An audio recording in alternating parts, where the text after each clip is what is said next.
We are going to learn about story of microorganism 2. This is our third chapter, part 1. Microorganisms, our friends are foes. సూక్ష్మజీవులు మన ఫ్రెండ్సా శత్రువుల? Microorganisms are present everywhere. Microorganisms ఎక్కడైనా ఉంటాయి. They are found in air, water, soil, within the bodies of animals and plants and over the surface as well. మరి micro organisms అనేవి అన్ని ప్రదేశాలలో ఉంటాయని చూసాం. ఎక్కడెక్కడ ఉంటాయి? వాటర్లో ఉంటాయి, సాయిల్లో ఉంటాయి, హ్యూమన్ బాడీసు, ప్లాంట్ బాడీసు. మరి ఎక్కడైనా అవి నివసించగలుగుతాయి అని మనం చూస్తున్నాము. ఏ ప్రదేశంలో అయినా నివసించగలుగుతాయి అని చూస్తున్నాము. Some microorganisms are very useful and help us in many ways, while some of them are harmful. ఇక్కడ మైక్రో ఆర్గనిజమ్స్లో సమ్ మైక్రో ఆర్గనిజమ్స్ అనేవి ఉపయోగకరమైనవి, సమ్ మైక్రో ఆర్గనిజమ్స్ అనేవి హానికరమైనవని చూస్తున్నాము.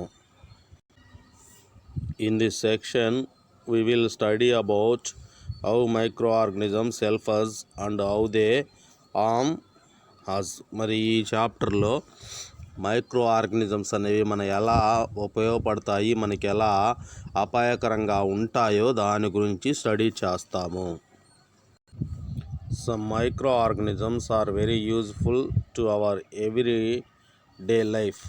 మరి చాలా మైక్రో ఆర్గనిజమ్స్ అనేవి మన రోజు జీవితంలో ఉపయోగకరంగా ఉంటాయి. For example, in making of curd and in preparation of idli, dosa, bread and cake. For example, మరి కర్డ్ని తయారు చేయటం కానీ, ఇడ్లీ తయారు చేయటం కానీ, దోశ తయారు చేయటం కానీ, బ్రెడ్ అండ్ కేక్ ఇవన్నీ మైక్రో ఆర్గనిజమ్స్ ద్వారానే తయారు చేస్తారు. కాబట్టి సమ్ మైక్రో ఆర్గనిజమ్స్ అనేవి ప్రతి రోజు ఎవ్రీడే లైఫ్లో మనకి వెరీ యూజ్ఫుల్గా ఉంటాయి.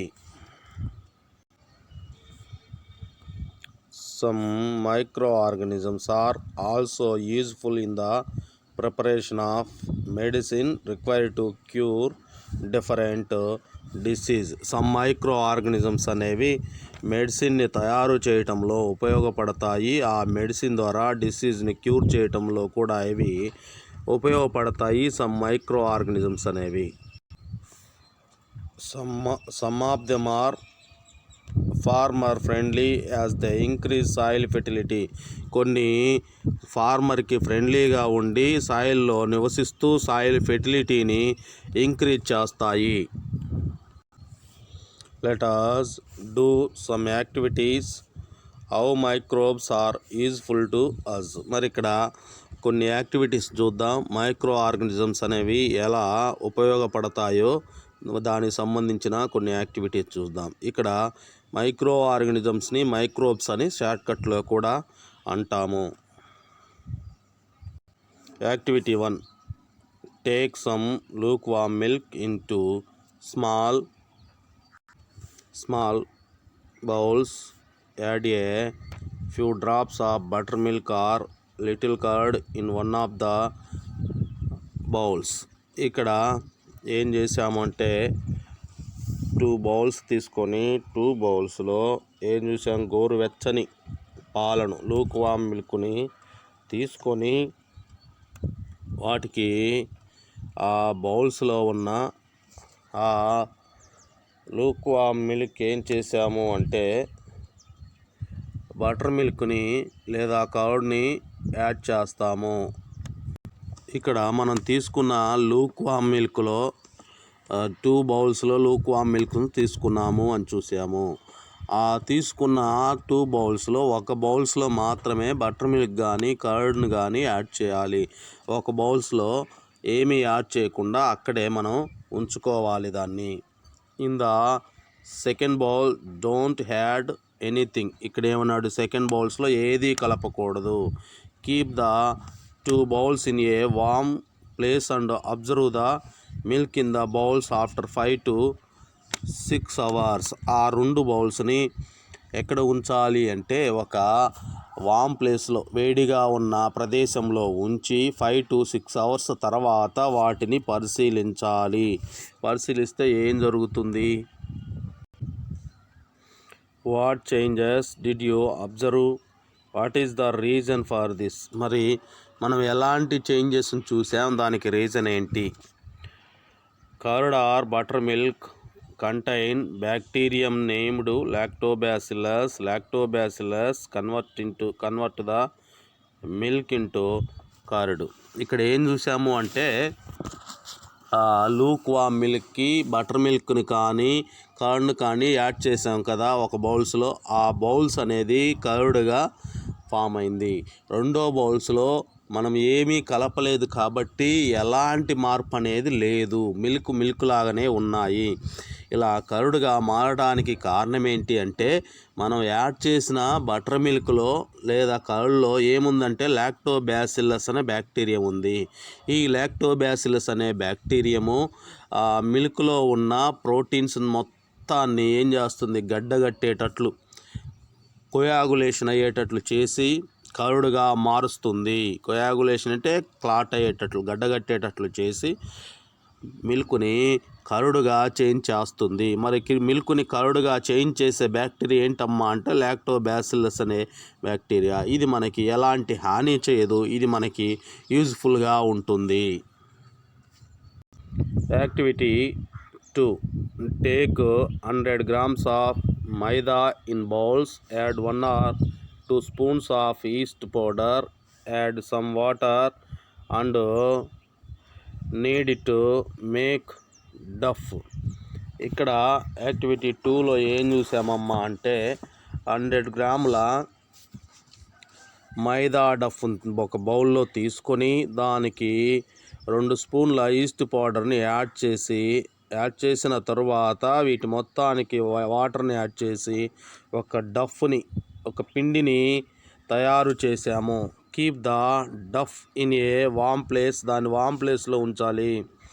Observe the dough after 3 to 4 hours. మరి దాన్ని 3 to 4 hours తర్వాత అబ్జర్వ్ చేయాలి. అలా వామ్ ప్లేస్లో ఉంచి 3 to 4 hours తర్వాత పరిశీలించాలి. What change do you observe in the dough? మరి ఆ పిండి పదార్థంలో ఎలాంటి మార్పు వచ్చింది? What might be the reason? Discuss with your friends and write about it. అలా జరగడానికి కారణం ఏమై ఉంటుంది? డిస్కస్ ఫ్రెండ్తో కానీ లేదా మీరు ఓన్గా రాయటం కానీ చెయ్యాలి.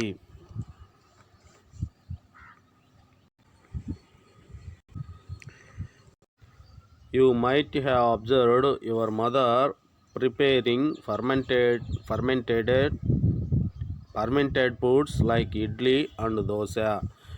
What will be the reason for preparing idli and dosa duff one day before? ఇందాక మనం క్వశ్చన్లో ఏం చూసాము అంటే మరి ఆ విధంగా 4 to 5 hours దాన్ని మైదా డఫ్ని వదిలేసాం. అలా వదిలేసినప్పుడు పిండిలో కలిగే మార్పులు ఏంటి అని చూస్తున్నాం. దానికి ఇక్కడ ఆన్సర్ కూడా ఉంది. మన ఇంట్లో మదరు ఇడ్లీ దోశ తయారు చేసేటప్పుడు వాటిని ఒకరోజు ముందే తయారు చేసి ఒకరోజంతా ఇంట్లో స్టోర్ చేసి దాన్ని ఉదయాన్నే నెక్స్ట్ డే మార్నింగ్ వాటిని ప్రిపేర్ చేయటం అనేది జరుగుతుంది. అలా చేయడానికి కారణం ఏంటి? డఫ్ని తయారు చేసిన వెంటనే దోశ ఇడ్లీని చేయొచ్చు కదా అంటే అలా డఫ్ని తయారు చేసిన వెంటనే దోశ ఇడ్లీ అనేవి తయారు కావు. మరి ఒకరోజు ఉండటం వల్ల ఆ డఫ్లో dosa idli డఫ్లో micro organisms develop అయి ఆ డఫ్ని ఫర్మెంటేషన్ ప్రాసెస్లో డఫ్ని తయారు చేసి ఆ విధంగా ఆ పిండిని ఫర్మెంటేషన్ ప్రాసెస్లో మైక్రో ఆర్గానిజమ్స్ పిండిని తయారు చేసి వాటిని ఫుడ్ మెటీరియల్ దోశ ఇడ్లీని చేయడానికి రెడీ చేస్తాయి. మైక్రో ఆర్గనిజమ్స్ ఫర్మెంటేషన్ ప్రాసెస్లో ఆ డఫ్ని ఇడ్లీ దోశని తయారు చేయడానికి రెడీ చేస్తాయి. అది అందుకనే ఒకరోజు ముందే ఆ డఫ్ని తయారు చేసి ఇంట్లో స్టోర్ ఉంచి తర్వాత నెక్స్ట్ డే మార్నింగ్ ఏం చేస్తారు,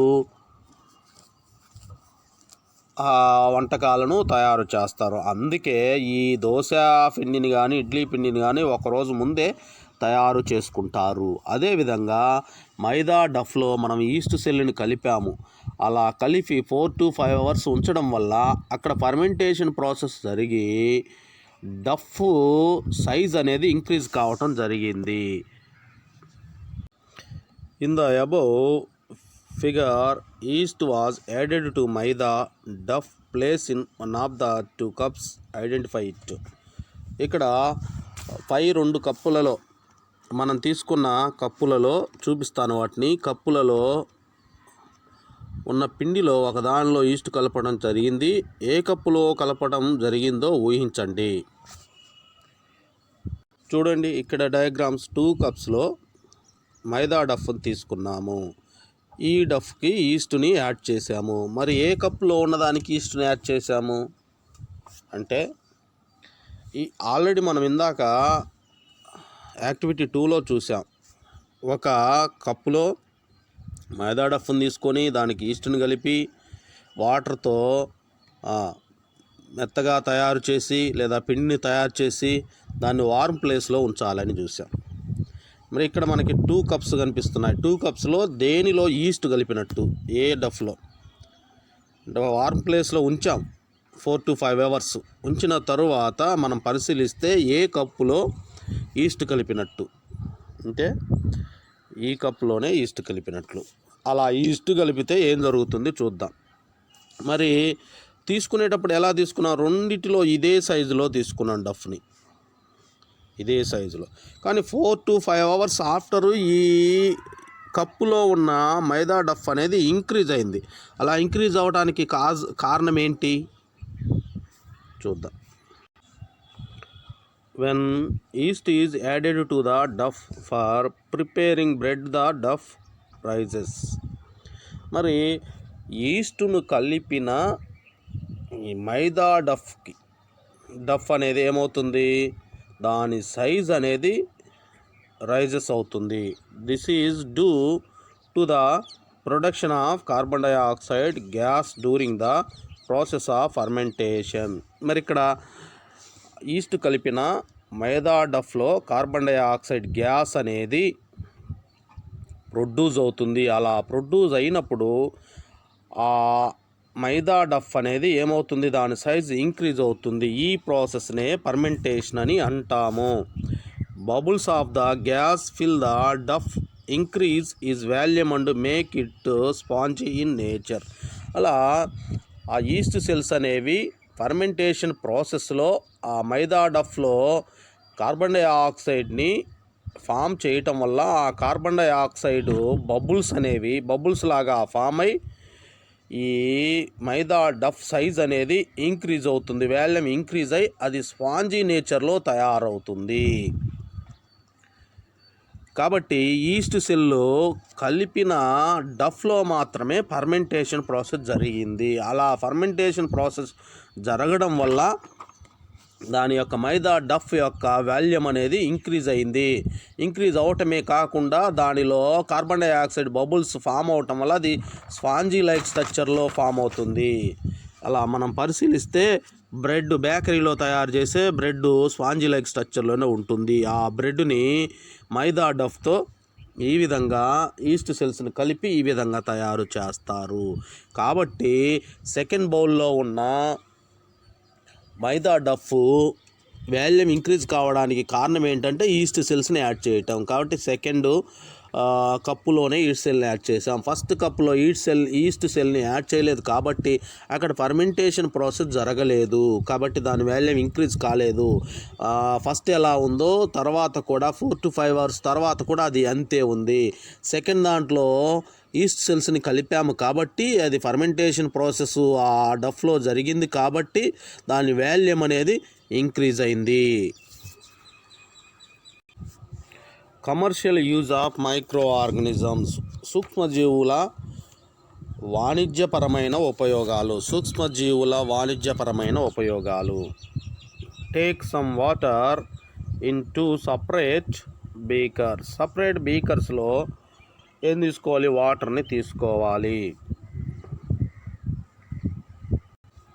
add 5 to 10 spoons of sugar to each beaker. Then add 2 to 3 spoons of yeast to one of the bowls only.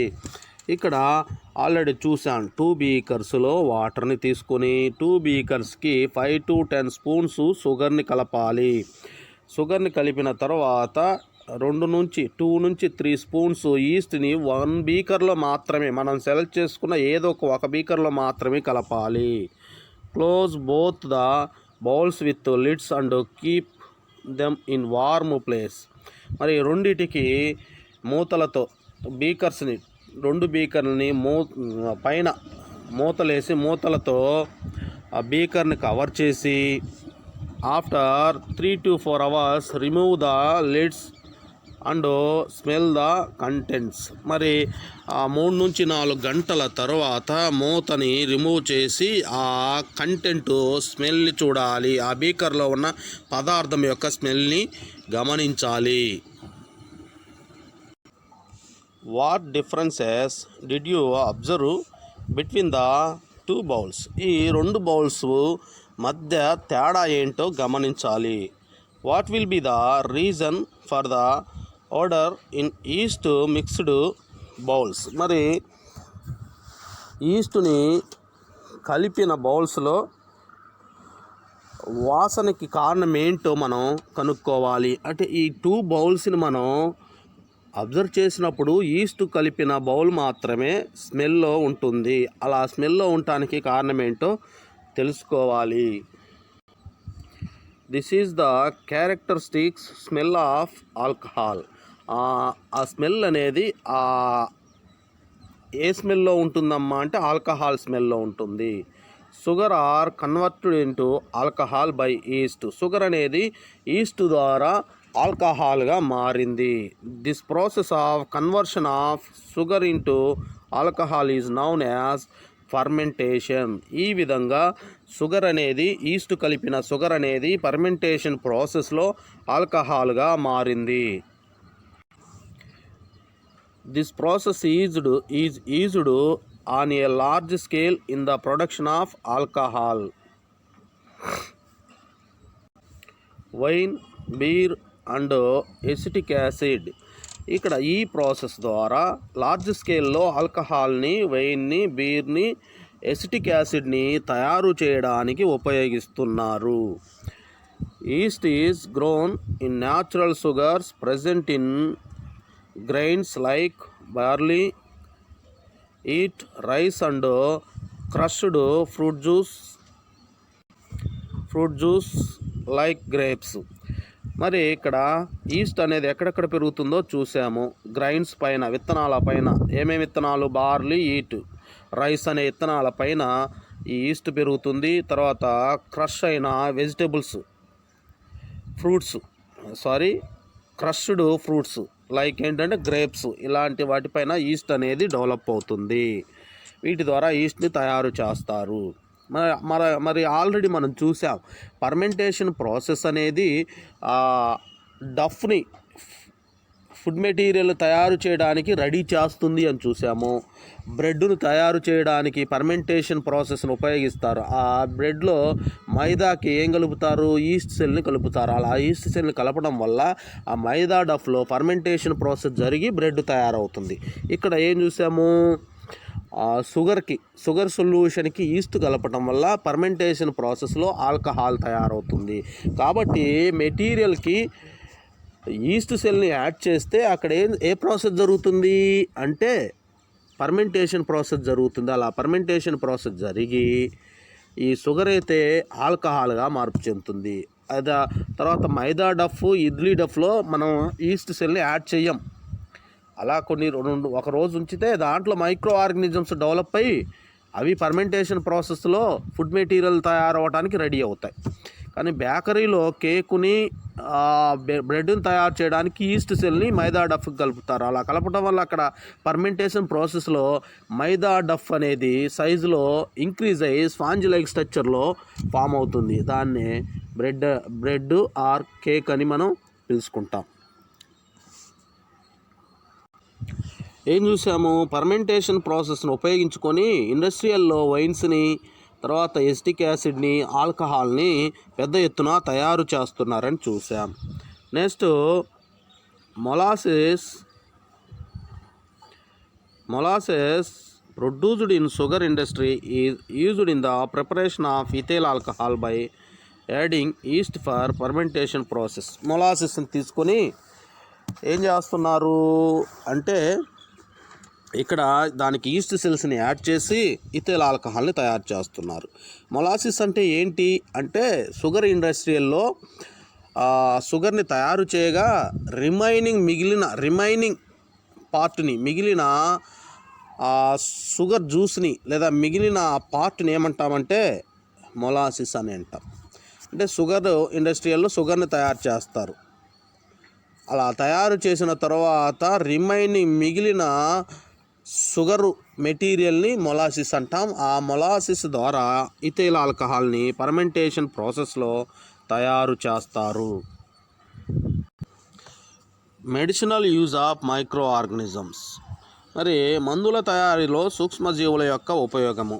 Some times when we fall ill, get injured or need to undergo an operation, doctors prescribe some medicine that kill the bacteria involved. మరి మనం ఎప్పుడైనా ఫాలిల్ అంటే మనం జబ్బులో పడినప్పుడు లేదా injure అయినప్పుడు డాక్టర్లు మనకి మెడిసిన్ ఇవ్వటం కానీ, మేజర్ అయితే ఆపరేషన్ చేయటం కానీ చేస్తారు.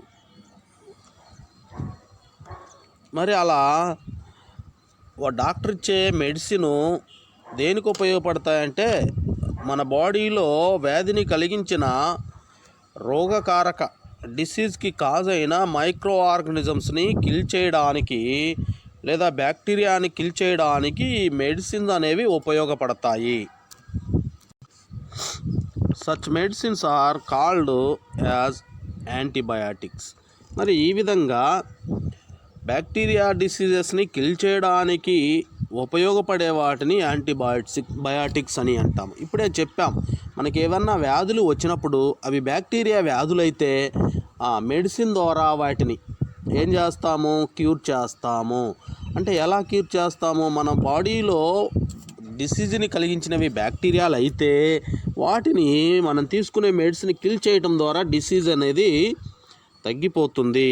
కాబట్టి బ్యాక్టీరియా డిసీజెస్ని క్యూర్ చేయడానికి ఉపయోగించే వాటిని యాంటీబయాటిక్స్ అని అంటాము. This antibiotics are produced by growing specific microorganisms. కాబట్టి యాంటీబయాటిక్స్ని దేని ద్వారా తయారు చేస్తారమ్మా అంటే మైక్రో ఆర్గనిజమ్స్ ద్వారా తయారు చేస్తారు. Nowadays A number of antibiotics like penicillin, tetracycline, streptomycin and erythromycin are being produced nowadays. రకరకాలైన యాంటీబయాటిక్స్ ఉన్నాయి. ఏంటివి అవి?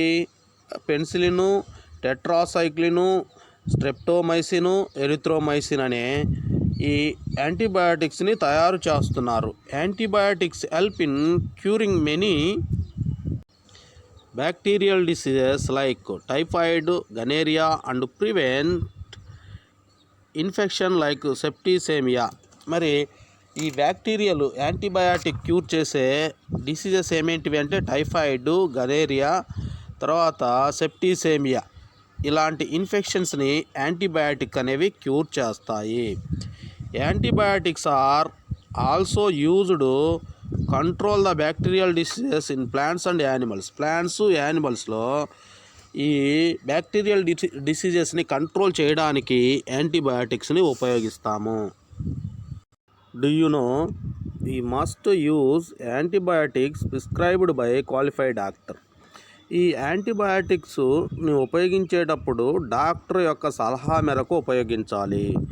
If you use antibiotics without counselling qualified doctor it may harm you. మరి డాక్టర్ కౌన్సిలింగ్ లేకుండా యాంటీబయాటిక్స్ని ఉపయోగించకూడదు. అలా ఉపయోగిస్తే అవి బాడీకి హార్మ్ఫుల్గా తయారవుతాయి. Unnecessary use of antibiotics effects blood cells which fight infection. అనవసరంగా యాంటీబయాటిక్స్ను ఉపయోగించడం వల్ల మరి ఇన్ఫెక్షన్స్పై ఫైట్ చేసే బ్లడ్ సెల్స్పై ఎఫెక్ట్ పడవచ్చు. Sometimes they may kill useful bacteria to in our intestine and this increase the resistance towards antibiotics. మరి ఏం చేయవచ్చు అంటే అంతేకాదు, ఎక్కువగా అనవసరంగా యాంటీబయాటిక్స్ని ఉపయోగించడం వల్ల మన ఇంటెస్టైన్లో ఉన్న బ్యాక్టీరియా చనిపోతుంది. అంతేకాదు రెసిస్టెన్స్ పవర్ కూడా తగ్గిపోతుంది. Excess use of antibiotics weakness the body. మరి ఈ విధంగా ఎక్సెస్ యాంటీబయాటిక్స్ని ఉపయోగించడం వల్ల బాడీ కూడా వీక్ అవుతుంది. Doctor Alexander Fleming was an army doctor in first world war టైంలో అలెగ్జాండర్ ఫ్లెమింగ్ అనే ఆయన ఆర్మీ డాక్టర్గా ఉండేవాడు. ఈ observed that many injured soldiers dead because of bacterial infection of wounds. మరి చాలామంది సోల్జర్స్ అనేవాళ్ళు ఇన్ఫెక్షన్కి గురైన వుండ్స్ అనేవి బ్యాక్టీరియల్ ఇన్ఫెక్షన్ అయ్యి. Dr. Alexander Fleming was an army doctor in First World War టైంలో అలెగ్జాండర్ ఫ్లెమింగ్ అనే ఆయన ఆర్మీలో డాక్టర్గా పనిచేస్తున్నాడు. ఈ observed that many injured soldiers died because of bacterial infection of wounds. మరి ఇక్కడ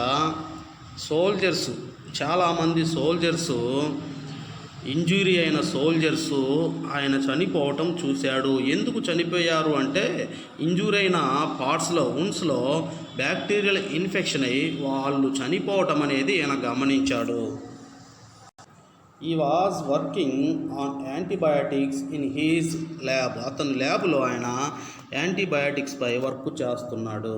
వన్ డే ఈ clean observed that some fungi were preventing the growth of bacteria in the petri dish in which he was growing bacterial colonies. మరి ఆయన bacterial కాలనీస్ని ఒక Petri డిష్లో develop పెంచుతున్నాడు.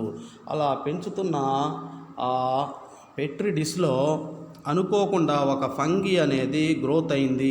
ఆ fungi అనేది Petri డిష్లో పెరుగుతున్న బ్యాక్టీరియల్ కాలనీస్లో ఉన్న బ్యాక్టీరియాలను పెరగకుండా ప్రివెంట్ చేయగలిగింది. He separated the substances released by the fungus and tested it on some other diseases causing bacteria. ఆ పదార్థాన్ని ఫంగస్ నుంచి ఆ పదార్థాన్ని సపరేట్ చేసి ఆ పదార్థాన్ని ఆ డిసీజ్కి కాజ్ అయిన కొన్ని బ్యాక్టీరియాస్పై టెస్ట్ చేశారు. This substances also killed many other diseases causing bacteria. అలా బ్యాక్టీరియాపై టెస్ట్ చేసినప్పుడు ఆ పదార్థం అనేది కొన్ని వ్యాధులకి కారణమైన బ్యాక్టీరియాలను కిల్ చేయగలిగింది. The mould or fungus separated was identify as penicillium notatum. బ్యాక్టీరియాలను కిల్ చేసే ఆ పదార్థము పెన్సిలియం నోటేటంలో అనే ఫంగస్లో ఉంటుందని ఐడెంటిఫై చేయటం జరిగింది. The substances which was produced by the fungus Penicillium is named as penicillin. మరి ఈ పదార్థాన్ని పెన్సిలియం అనే ఫంగస్ ఉత్పత్తి చేస్తుంది కాబట్టి ఆ పదార్థానికి పెన్సిలిన్ అని పేరు పెట్టడం జరిగింది. Substances that killed bacteria were generally named as antibiotics by Dr. Fleming. ఆ పదార్థం అనేది బ్యాక్టీరియాలను కిల్ చేస్తుంది కాబట్టి ఆ పదార్థానికి యాంటీబయాటిక్స్ అని ఫ్లెమింగ్ పేరు పెట్టడం జరిగింది. The discovery of the antibiotic penicillin was announced in 1929లో ఈ యాంటీబయాటిక్ అనే పెన్సిలిన్ని అనౌన్స్ చేయటం కనుక్కున్నట్టు అనౌన్స్ చేయటం జరిగింది. In 1945 doctor Alexander Fleming was awarded the Nobel prize along with other scientist. ఈ పెన్సిలిన్ని కనుక్కున్నందుకు 1945లో అలెగ్జాండర్ ఫ్లెమింగ్కి నోబెల్ ప్రైజ్ అనేది వచ్చింది. ఎవరెవరితో అంటే అదర్ సైంటిస్ట్, మరో 3 సైంటిస్టులతో కలిసి ఈయనకి కూడా నోబెల్ ప్రైజ్ వచ్చింది. ఎవరు అదర్ సైంటిస్ట్ అంటే doctor Howard Florey and doctor Ernest B Chain అనే ఈ 3 ఈయనను కూడా కలుపుకొని ఈ 4 ఏమొచ్చింది అంటే నోబెల్ ప్రైజు 1945లో పెన్సిలిన్ కనుక్కున్నందుకు వచ్చింది. Discovery of penicillin paved the way to the discovery of many antibiotics like streptomycin, erythromycin etcetera. మరి ఈ పెన్సిలిన్ అనేది వివిధ రకాల యాంటీబయాటిక్ని కనుక్కోవడానికి మార్గాలు చూపింది. ఆ తరువాత పెన్సిలిన్ తర్వాత కనుక్కున్న కొన్ని యాంటీబయాటిక్స్ ఏంటమ్మా అంటే స్ట్రెప్టోమైసిన్, ఎరిథ్రోమైసిన్ ఇలాంటి యాంటీబయాటిక్స్ని పెన్సిలిన్ తర్వాత కనుక్కోవడం జరిగింది.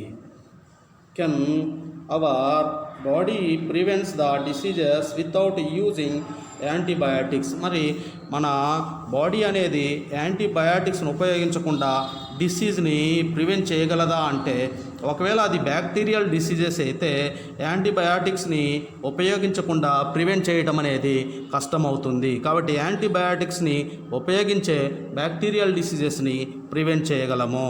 Okay, thank you. ఒకసారి గమనించండి అమ్మా, ఈయనే అలెగ్జాండర్ ఫ్లెమింగ్. ఈయన ల్యాబ్లో ఈ పెట్రీ డిష్లో బ్యాక్టీరియల్ కల్చర్ చేస్తున్నప్పుడు అన్ఎక్స్పెక్టెడ్గా ఫంగీ అనేది గ్రోత్ అయింది. గ్రోత్ అయ్యి ఆ ఫంగీ బ్యాక్టీరియల్ కాలనీస్లో ఉన్న బ్యాక్టీరియల్ గ్రోతింగ్ని ప్రివెంట్ చేయగలుగుతుంది. అది గమనించాడు. అది గమనించి దాని నుంచి పదార్థాన్ని తీసి ఆ పదార్థాన్ని బ్యాక్టీరియాలపై ఉపయోగించినప్పుడు బ్యాక్టీరియాలు అనేవి కిల్ కాబడ్డాయి. కాబట్టి ఆ ఫంగీ నుంచి పెన్సిలిన్ అనే యాంటీబయాటిక్ని తయారు చేశాడు. ఆ ఫంగీ మైక్రోస్కోప్ కింద పెట్టి చూస్తే దాని స్ట్రక్చర్ ఇలా కనిపిస్తుంది. ఆ ఫంగీ పేరు ఏంటమ్మా అంటే పెన్సిలియం నోటేటమ్. కాబట్టి పెన్సిలియం నోటేటమ్ నుంచి పదార్థాన్ని కలెక్ట్ చేసి యాంటీబయాటిక్ని తయారు చేశారు. కాబట్టి ఆ యాంటీబయాటిక్కి ఏమని పేరు పెట్టాడు అంటే పెన్సిలిన్ అని పేరు పెట్టడం జరిగింది.